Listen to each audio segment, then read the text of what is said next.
here's a tool for us to solve our problems ourselves now. Here we go. Will.i.am, drop a beat. Producer, singer, rapper, this man does it all. 7-time Grammy winner, one of the industry's biggest names. Man, that's lyrical. So let's talk about creativity then, because this is what you're really, this is one of the many things you're really, really known for. So is it possible to become more creative? And how does that happen? Okay, let's say it's 1983. Yeah. Let's go to the past now. I was -9. Or if you're 1993. Okay, I was 1. If you're in 1993 and you're a musician, the way to be more creative is to look at Prince. Look at Prince. Because Prince was like the ultimate creative force. And the way Prince became creative is he looked at Stevie Wonder. He's like, wait, he plays the keyboards, the drums, the bass. He writes the songs. Okay. And Stevie Wonder was ultra creative because he looked at Marvin Gaye. He looked at Ray Charles. But looking from a different perspective, obviously, because Stevie Wonder can't see. But he felt, he was inspired by, he was motivated by. So if you want to be creative, more creative, you have to, one, compete. You have to be super analytical on yourself and who you're competing against. You have to be elevated. You have to take yourself from where you are now and position yourself and see the terrain. You have to be curious, humble, and a predator all at the same time. You have to do all those things to be hyper creative. You have to be humble to where you walk in the room and you attract, because nobody wants to freaking send, perspectives to a dick, to an arrogant ass. No, at some point in time, if you're too arrogant, people stop sending you information. People don't, they want to see you. They want you to fail. And they start sending you information for you to fail when you're arrogant. So you got to get rid of that. Be humble. You have to be a predator. You have to walk into a room ready to eat. But you can't eat everything. Because then you have to be selective on what you eat. What about hard work? Hard work is relative, because to some, well, this is not hard work. This is just what I do. Mm-hmm. My pinky to my lung, my pinky thinks my lung is working hard. Because I have to tell my pinky when to move, my mind. My mind has no control over my lungs. My lungs are working involuntarily.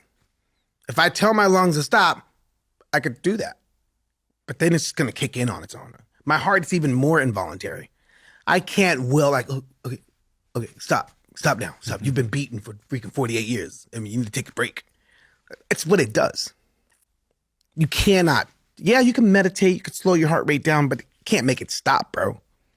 So hard work is relative to which organ or who or what environment you're working in. And then there's tools. What tools do you need to be hyper creative?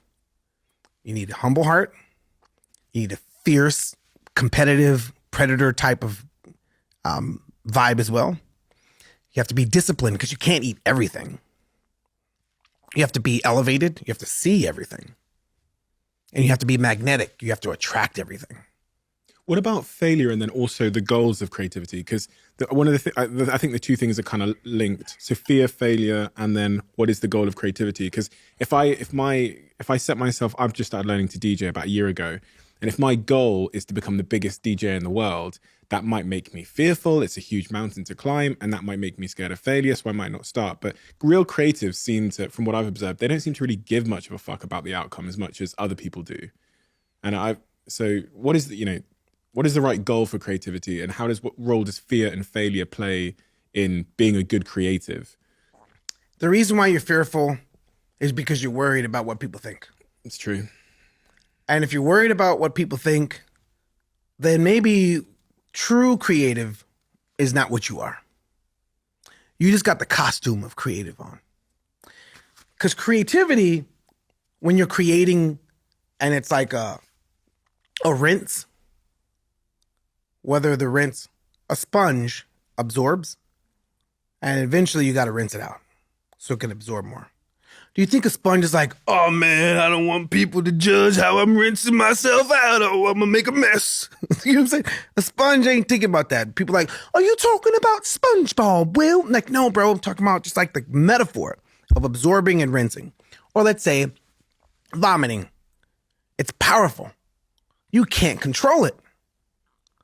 And that's creativity.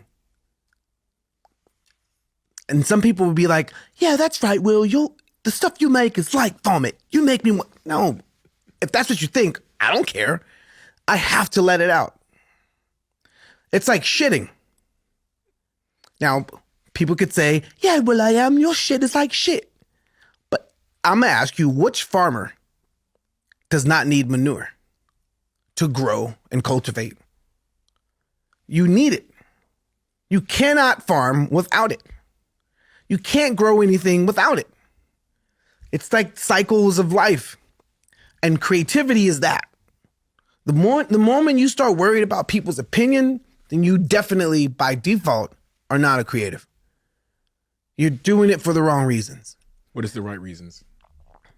To let it out. To rinse yourself.